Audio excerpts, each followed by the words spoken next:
Olá, sejam bem-vindos a este momento de estudo e reflexão com o Grupo Espírita Irmão Áureo.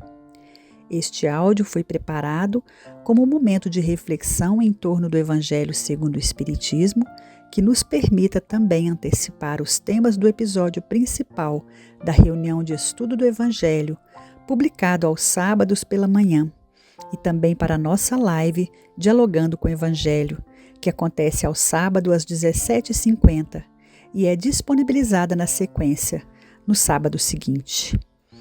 Nosso propósito aqui é simples e muito importante: favorecer a leitura, a escuta atenta, a reflexão do Evangelho segundo o Espiritismo à luz da doutrina espírita, em sintonia com a mensagem consoladora de Emmanuel, no livro intitulado Livro da Esperança. Neste encontro, vamos ler o trecho do Evangelho segundo o Espiritismo, no capítulo 1, item 9, intitulado A Nova Era. Em seguida, faremos a leitura da lição Na Presença do Cristo, do livro de Emmanuel, Livro da Esperança, psicografado por Francisco Cândido Xavier. Esses dois textos, colocados em diálogo, nos convidam à meditação, ao aprendizado e à vivência do Evangelho no cotidiano.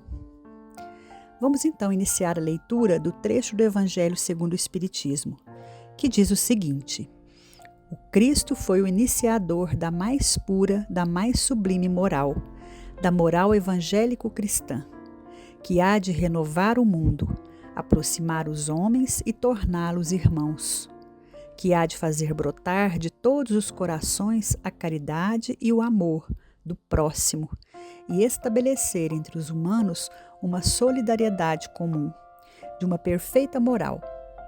Enfim, que há de transformar a terra, tornando-a morada de espíritos superiores aos que hoje a habitam.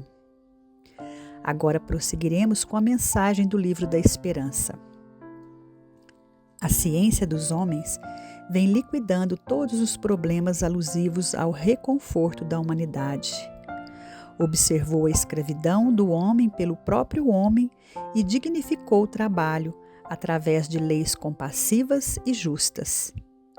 Reconheceu o martírio social da mulher que as civilizações mantinham em multimilenário regime de cativeiro e conferiu-lhe acesso às universidades e profissões. Inventariou os desastres morais do analfabetismo e criou a grande imprensa.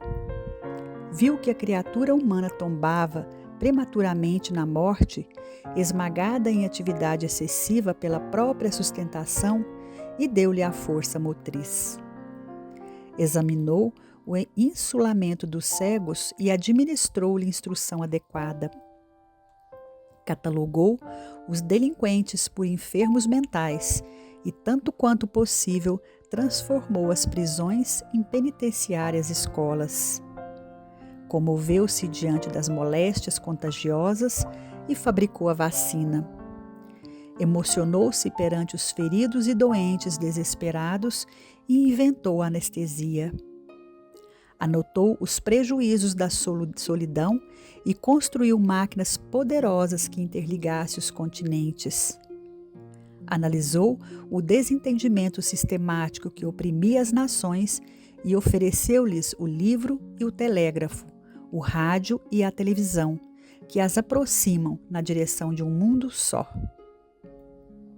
Entretanto, os vencidos da angústia aglomeram-se na terra de hoje como exameavam na terra de ontem.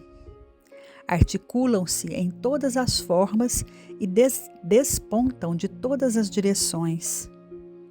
Perderam o emprego que lhes garantia a estabilidade familiar e desorientam-se, abatidos à procura de pão.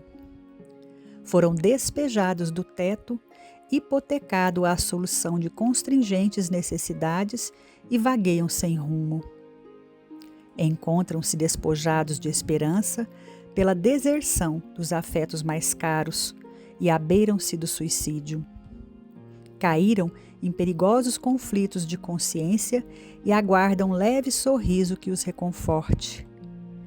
Envelheceram sacrificados pelas exigências de filhos queridos que lhes renegaram a convivência nos dias de provação e amargam doloroso abandono.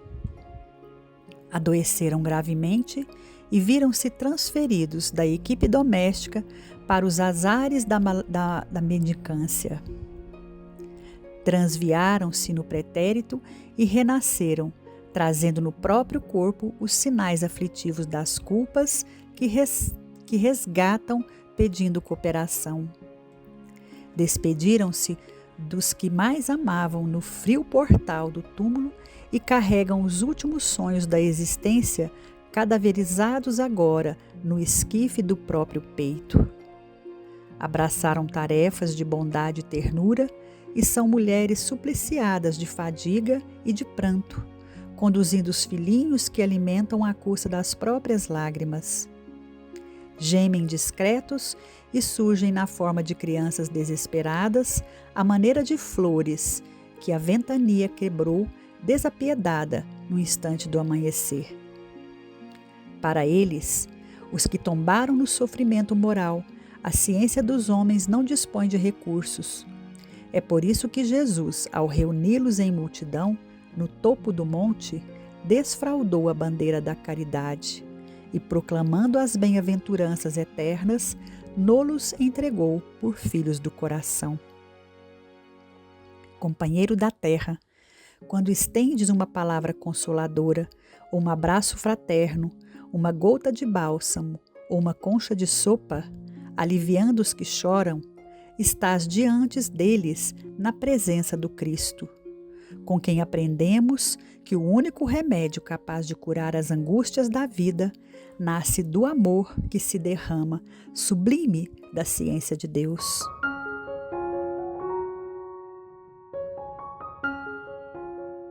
Que esta reflexão nos inspire a estudar com mais profundidade, a sentir com mais verdade e a viver com mais consciência os ensinamentos de Jesus. Convidamos você a permanecer conosco nos próximos momentos de estudo, no podcast principal da reunião do estudo do Evangelho e também em Dialogando com o Evangelho, nossa live podcast de partilha e aprofundamento. Que a paz de Jesus nos acompanhe, hoje e sempre.